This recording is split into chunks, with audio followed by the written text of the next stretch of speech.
Hey, welcome back, everybody, to the Financial Advisors Workshop. And this is the show where we interview great financial advisors all across America to see how they're doing their business, how they're working with clients, and what makes them the leaders of the financial world in their clients' lives. So today we've got Jamie Menges, and he's out in Ohio, and we want to hear from him. Got some really unique things about how he runs his business. So we want to introduce him today and hear what's going on, what's in the water in Dublin, Ohio. So Jamie, welcome to the Financial Advisor Workshop. Great. Thanks, Brian. Thanks for having me. Good. So I mentioned you're in Dublin, Ohio. If anybody knows, that's the home of Wendy's, and he said there's some other homes as well. Yeah. I think maybe the most exciting thing that happens in Dublin each year is every May, and it's gotten pushed back now to June, the Memorial Golf Tournament on the PGA Tour. It's a PGA Tour stop, and Jack Nicklaus had made his home in Dublin for years. We kind of think of him as the godfather of golf. And so he hosts his tournament here every year. It brings a lot of great opportunities to the city and something we all embrace. That's nice. Well, good. It's nice to have some wind under your wings, and everyone knows Dublin, Ohio. So congratulations on all that. So Jamie, tell us a little bit about your practice and how we go forward from here. Sure. So PDS Planning is a fee-only registered investment advisory firm. We don't have a relationship with a broker-dealer. We custody the majority of our assets at Charles Schwab. But PDS was actually founded in 1985 out of an accounting firm, Pritchett Delusky Sachs Grandview here in Central Ohio. And a couple of years in, they realized, hey, we're not giving the attention we need to our clients from a financial planning perspective. So they brought an individual in named Bob Hamilton in 1987 to actually run the firm. And we always kind of think of him as our founder because he took the firm from, really turned it into an entity, to an enterprise. And ultimately in 1991, he lifted the firm out of the accounting firm and made it a wholly independent organization. Mm-hmm. And so he just retained the name PDS Planning from that time. He began his succession plan in 2007. Brought on one of my business partners now, our managing partner, Rita Itzel. And then I joined the organization in 2013 and became an owner, a shareholder in 2014. And there's two other shareholders now joining Rita and I, and that's Kurt Brown and Jimmy Rogers. So we've got 4 owners, about 15 employees, work with, close to 600 clients on a really financial planning lead our day-to-day operations. Interesting. Now, obviously, there's all the things that you do as a financial advisor with markets and guiding and everything, and all the programs that we get involved in. But you've taken your model, though, in a different direction. It used to be an AUM model, but it's gone in a different direction. Tell us a little bit about that. Yeah, in the mid-teens, we just started evaluating what's going on in the industry and where we thought the industry was headed. Wayne Gretzky's got the famous statement, "Don't skate to where the puck is, skate to where it's going." Yep. And we wanted to look ahead and we look at the AUM model, and this isn't meant to be judgmental towards those who prefer the AUM model, but in our opinion, as an independent fee-only advisory firm, we thought that looked an awful lot like a commission. The more you invest, the more it costs you. If you take distributions, right, the advisor's fee goes down. And so we looked at it, and we had been using some fixed fees with clients over the years, but I don't think we had refined the formula by which we were doing it. And so what we ended up doing was we kind of rewrote the pricing formula. And it's really based upon the time, the resources, and the value we can provide to each client. And then we uniquely price each one of our client engagements to try to account for all those things. And that's been a really big, I guess, tailwind for us, because it does set us apart from most advisors. And what we have found is that once we get to the client investment assets of $1.5 million, $2 million or more, not only do they really resonate with our fee practice or our fee formula, but they also recognize what can be considerable savings over time, especially for those who are doing exactly what we tell them: save money, invest in capital markets, and allow those things to appreciate over time. Mm-hmm. That's wonderful. And so clients have taken to this new model. They like it. They really have. When we first introduced it, I mean, it was new because imagine sitting down with a prospect and you go through kind of your talk and your discussion about the value that you can provide to them. And then the client at the end says, what does this cost? And most advisors are going to kind of give something along the lines of like, oh, we have a pretty standard fee structure. It's 1% of the first 2 million. It's 75 basis points after that. And they get down to like where everything over $4 million is only a quarter of a point. Well, we know that consumers tend to resonate with what they heard last. And so they hear this quarter of a point, or maybe they even did hear the 1%. They start to think to themselves, like, that sounds like a trivial amount of money. I mean, 1%, it takes 10% off to even draw your eyes towards a sale, for example. Right. So we always tell people, we say, that they make it seem as if that's just some money you'd find in your couch cushions. Now, put that up against us. We sit down with a prospective client, we go through the value proposition, have that same discussion. And then at the end of that, we say, our fee is going to be $12,400, $9,800. $16,000. And think about how people hear that. Well, now we're talking in dollars. But what we try to educate them on is, and these are some of the sound bites that we talk about internally a lot, is name one other thing in your life that costs any amount of money that is discussed in basis points or small percentages. There's really nothing. Everything is always stated in dollars. Even your tax return, your CPA doesn't say to you, Brian, I've got your tax return completed and it turns out you owe 2.4% to the IRS. They tell you an exact dollar figure that you owe. Right. And then the last thing we talk to prospects about, where this has really helped them anchor to the concept, is I'll say to them, imagine if you were shopping for a car, you went to the dealership, picked everything out, test drove it, you had exactly what you wanted. And you asked the dealer, what is this car going to cost me? And they said, I'll let you know, I just need to see your income tax return. You'd leave that dealership in a heartbeat. Right. Yet this is what happens when most clients step inside of an advisor's office, is they get what they want and then they're quoted that based upon the amount of assets that they bring to the table. And so that's where prospective clients have really started to understand our language. And that's why our referral business is probably, our client referral business is really high. Our center of influence referral business is really high. So yeah, it's been a big tailwind for us the last, 5, 6, 7 years that we've really been practicing this hard. Very good. Well, it sounds like the transparency is really refreshing. Clients like it. And advisors could probably operate the other way, but this could become something that takes the industry by storm as well. It could be. And I would tell you that in our conversations with other professionals at conferences and things, you're starting to see this topic pop up a lot more in some other, popular reading amongst the advisory community. You're seeing this at conferences. I know, a lot of other, industry thought leaders have been participating in this discussion. And so, yeah, we're constantly getting questions from other advisors about how did we make this work and how we've been able to get this to work for our clients. Excellent. Well, good. So you're innovating, and you've also innovated from our discussion earlier with how you deal with employees as well. Some transparency, some new ways of thinking that help them. Let's talk a little bit about that. Sure. As I had previously mentioned, I think one of the big things that we've done is we sat down and really spent a lot of time designing a personnel chart within the organization. And what it does is it allows people from the outside to see how our financial planning teams operate within the broader organization. And when we've gone to hire young people, one of the things that we've found over the last 3 to 4 years is that they really want to focus not just on the job title, not just on the salary, but they want to focus on where is the upside for my career within this organization.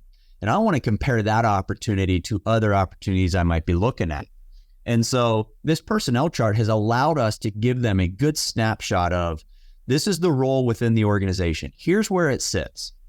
And then we have written chief responsibilities for each of the roles so that people can start to understand on a day-to-day basis what they're going to be expected to accomplish before they can move on. In addition to that, we've outlined what the expected timing of those roles are. So how long are you expected to be in a role like that before you can kind of be considered a master of it? What does the compensation look like? Is it salary, bonus? Is there an incentive program eligible for that? And then, how do I move up the organizational chart or the personnel chart? And so that aligns really well when we talk to them about what we call the 3 C's: career, control, and compensation. So real quick to define those, for us, career is, can we create an environment where people have upward mobility in their career and they can see a future beyond the role that they're in? So everybody wants to have a growth opportunity for their own career. Can we show them that here? Secondly, control is, do they have control? Do they have some degree of autonomy over their role? Can they take ownership of it? Do we give them homework, or do they actually take the bull by the horns and run with it on their own? And we want to give them some control over that stuff, including things like their schedule. Now, a lot of these things have to be earned over time, but we want them to feel like if they need to do things, they can make decisions. They can take ownership of that responsibility, which is why all of our people who come to us right out of the gate, they have client interaction really or very, very early on. We want them to do that. We want our clients to know who these people are. And then compensation is, can we compensate our folks in a manner that is as good or better than the rest of the industry? And if we can do that, if we can give them career upside, control over their schedule and their outcome, and the proper compensation, then we don't think people will leave. We think we'll have the choice to keep people over long periods of time. In addition to that, we close the office every Friday at noon year round. So couple all that stuff together, we try to create an environment where people can see themselves being successful. Clearly are showing that you want to work with them, you want to give them a career path, you want them to stay and grow with your organization, and that's a good thing. So, excellent. Well, good. All right. Well, tell us a little bit more about the practice. Do you do much work with money management? Are you working with outside advisors? Tell us about how you, once you've done the planning and you've done everything organized in that way, how do you work with clients and actually execute the program? Yeah, so for us, financial planning leads really all other discussions, and we take a very comprehensive approach to that. We do have a big focus on taxes and tax planning. We have a big focus on expenses. And so we know that if we can control expenses for our clients through both the advisory fee and the product fees that they incur, and we can do proper tax planning and try to mitigate what they ultimately have to give up from a tax perspective, that's going to lead to better outcomes for them.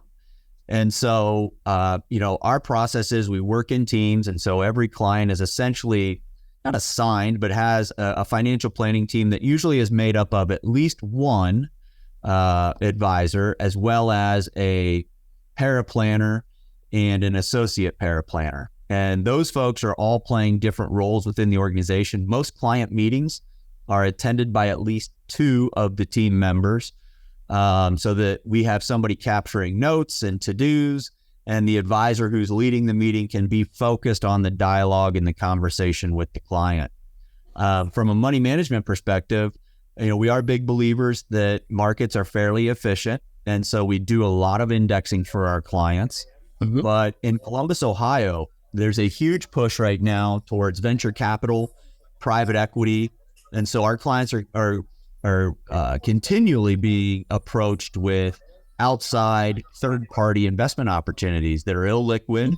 And so we spend a lot of time reviewing those with clients and talking to them about what their capacity is to take an investment like that on, and possibly make it part of their portfolio. So it is completely well-rounded. Because we charge flat dollar fees, I have no conflicts about where a client puts their money. They can put it under their mattress. They can put it in an investment account managed by us, or we can use it in real estate, rental properties, or other private investments. Again, we don't have any financial skin in that game. We just want the best possible outcome for our clients. So it sounds like you work with alternatives as well.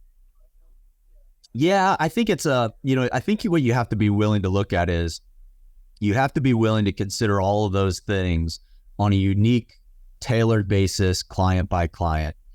Because we know that the data would suggest that very few of them actually succeed and give you a premium return that's sufficient to make up for the illiquidity, the additional risk, potentially tax inefficiencies, right? And so in order to overcome all those hurdles, there's a few gems out there, and we do look at all of them independently and try to make an evaluation on behalf of our clients. So where do you source alternative investments then? Do you work with different purveyors of product, or are you part of the due diligence societies? How do you find that kind of work? So again, and this is a really active space in Central Ohio, and it's only going to grow even more. I mean, if you look at what we have here, it's a state capital. We have a great university system. Aside from Ohio State, there are countless other incredible colleges in Central Ohio. We have a strong professional services economy, and we have a strong healthcare system. In addition to that, we kind of got a fifth leg added over the last 5 or 6 years, and that is this technology sector relocating to the Midwest. Intel just announced, about a year ago, this huge investment in Columbus, Ohio. So we think this is only going to continue to get bigger. So back to your question, where do we source these things? We source these opportunities through our clients. If we go out and try to source them, it's our belief that all of these things are going to sound really good. Just like every mutual fund wholesaler who's ever visited with us, incredible people. All those products can sound good. We want clients bringing us stuff. We want to discuss with them, where did you get this? How did you find out about it? Who are the people involved? And all of that starts to lead towards our quality control checks. Nice. And on the market side, what do you think of the bond market right now? Well, I mean, it could present some good opportunities, to get in at some higher interest rates and potentially, collect on some nice coupons and get some appreciation if rates start to reset themselves back to what I'll call the more recent historical norms. We'll see, but we always want our clients to have a margin of safety. And so we talk to them a lot about cash and cash alternatives, and then high quality, short duration types of fixed income instruments. Great. And that's where you are right now. The yield curve's inverted. Institutional money markets are paying 5%. Have you ever seen a time like this before, Jamie? And can you give us some insight on how to handle it? I've not, and so one of the things we've talked to clients about is again, if we're going to have cash on hand, you got to remember that even at 5.4% or 5.3% on some of these incredible money markets, you're really just kind of keeping pace with inflation. We think our responsibility there is to talk to clients about having a liquidity position in cash and cash equivalents that is set aside, ready to meet the demands of their lifestyle or unforeseen circumstances. And so we just want to have appropriate emergency reserves set aside, but we believe everything else over time, capital markets will flush themselves out. And so if we can cover the next 7 to 9 years of clients' expected withdrawal needs in high quality, again, low duration investments, then we'll take that and we'll accept that. And the price of having cash, I read this in the Psychology of Money by Morgan Housel, great book, talked about really one of the unnoted returns on cash is that when you need it and can use it and don't have to use credit, don't have to sell something at a loss, that's a huge return on cash that we can't always quote in a percentage. So, we're subscribers to that theory too. Be ready for the unexpected. Great. Well, good. So the world is awash in problems right now. We've got political problems at home, inflation, commodities are rising, a war that keeps changing things. What do you see for the future? Where do you think we're going here, Jamie? I mean, it's a pretty crazy time, isn't it? Yeah, and it's almost like you stepped into one of my client meetings, because one of the things that when we talk about returns and I think about client expectations, and managing client expectations is important from a service perspective, from a returns perspective, from an outcome perspective. And so one of the things I've been doing is I've been reviewing returns with them is I'll ask them, I'll say, tell me how you think your investments have done, since last October, or since, maybe a year ago. Well, I don't know. I mean, I guess they've probably done okay. I'm not sure. It's kind of like the general answer. And what I'll do is I'll say to them, can you give me 2 positive headlines since last October that have had staying power? and they usually can't come up with that because our news cycle doesn't focus on it. And I tell them, I say, all the things you just mentioned, war in Ukraine, political divisiveness, inflation, right? Going to the grocery store, price of chicken, all these things, right, are just terrible headlines that have staying power and kind of continue to permeate our ears and our eyes. And then I'll show them their returns. And if you take a 60-40 or an 80-20 type portfolio, the returns since last October 1st have been fantastic, nothing short of great. And I tell them, I say, you can see now that the economy and the stock market, or the headlines in the stock market, are very, very often uncorrelated. One of the things I like to say about the economy and the market is I tell people, I say, the economy and the stock market might be married, but they rarely sleep in the same bed. And, you have to sometimes remove the clutter and remind yourself that if I would have said to you last October 1st, over the next, 9-12 months, you're going to get an incredible return on your portfolio, you would have thought I was crazy. The truth is we don't know where we're headed. So, all the negative headlines that you just, mentioned, and my idea of like, where do we go from here? My job is to tell clients to try to block some of that noise out as they're making their own personal financial plans. Continue to save, live within your means, and invest for the long term. And every time somebody's done that historically, they've been rewarded for it. Do you see that this market move will continue, Jamie? I don't know. My speculation's probably as good as yours and anybody else's. There's a lot of things. If you just look at the factors on paper, it'd be hard to see it continuing. But again, like I even would have sat there last October and said, hey, we probably are in for a little more pain before the gain. And, here we are, almost 12 months later now. So I don't know. I think the speculation that I might add would be dangerous at best. Yeah. So the speculation would bring in a whole bunch of negative discussions, but the reality is if they take the long term, they can get past all of this, right? That's really the message. Yeah. Yeah. I mean, investing in capitalism and U.S. Excellence has always rewarded folks over time. It is a global economy, but if you look at even like U.S. large cap stocks today, I mean, those are global enterprises. And so, again, we're big fans of just trying to participate in the global economy over full market cycles. Awesome.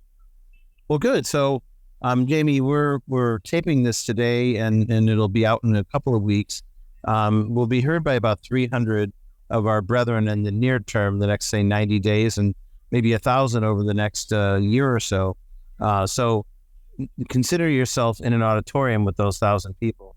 Is there any message you'd like to tell our brethren and ladies in the industry today about the practice? A big message you want to send? Yeah, I just talked with a lot of our young staff about this very thing this morning. Everybody in our industry, when you ask them, really get down to why are they in the industry? It's because they want to help people. Why are doctors in medicine? Because they want to help people. Teachers in education, they want to help people. Our industry is one of the few that are very much so aligned with that mentality. And so the work is hard at times. When the news is bad and clients are emotional, the work is really hard. But man, I think that's when it becomes its most rewarding, is when you help clients see that clutter and help them just focus on their goals, which are long-term, focus on the process and not just the outcome. And if we can get clients, emotionally, stabilized, I think that work itself is just a huge benefit, and it's hard to measure, but know that it's the right thing. And if you always do the right thing for your clients, it'll work out for your firm or for your practice every single time. Excellent. So it's a leadership thing, and it sounds like you're really providing that leadership. And we're proud that you joined us today on the Financial Advisors Workshop. So thanks for being with us. Yeah, I've had a great time. Love to come back anytime. Thanks, Brian. Appreciate it. We're going to leave it there, everybody, and we'll be back again with another interview with a great financial advisor like the one we just visited with today from Dublin, Ohio. So we'll sign off here today, everybody, and thanks for being with us.